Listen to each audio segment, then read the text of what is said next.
we're going to do lesson 50 now, completing the square. A quadratic equation in one unknown has the number 2 as the highest power of the variable.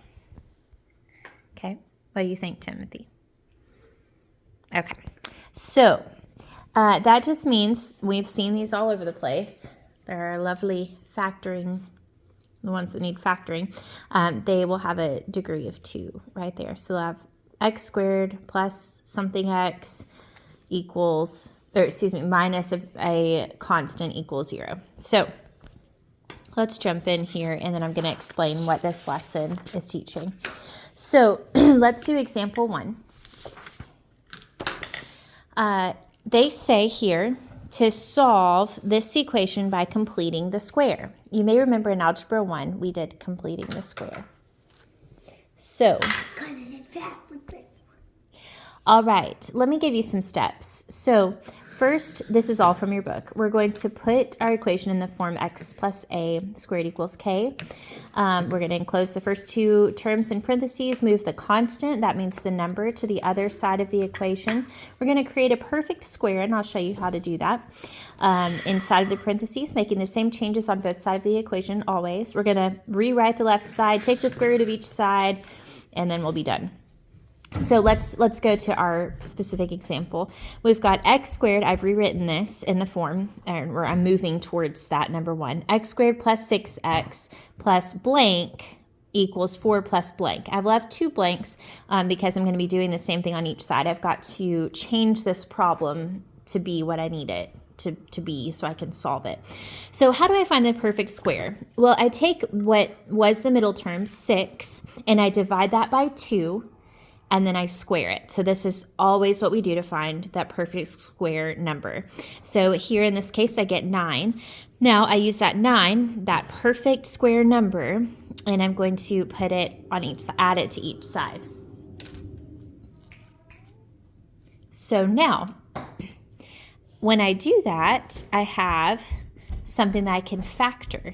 And a perfect square will look like this. It'll be in this form. So I've got x plus 3 now. So what you're going to do is it'll be the square root of whatever your perfect square number was. So we're going to call it the special number. Oh, it's Trash Truck Thursday. Pardon this interruption. Trash Truck Thursday. Okay. So here we do x plus 3 squared equals. You missed him? Okay, you can get down and go see him. Well, actually, he'll be back. Okay. All right, so sorry about that. You can see my method here, what all I did, and took the square root of each side in the end.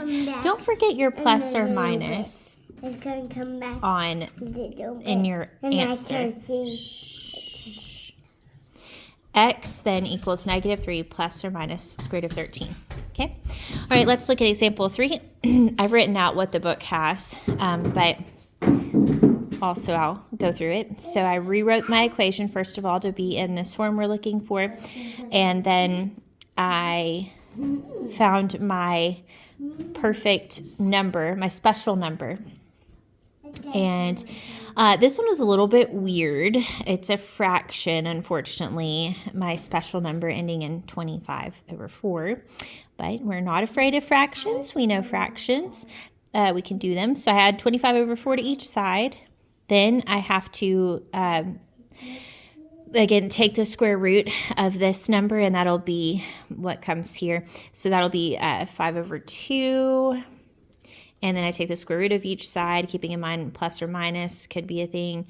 And then in the end, x equals 5/2 plus or minus the square root of 5/4, which you can reduce to go ahead and take the square root of that number. I would like you to do that. So 2 in the denominator there. Okay, sorry for the interruptions, and we will talk about imaginary numbers next.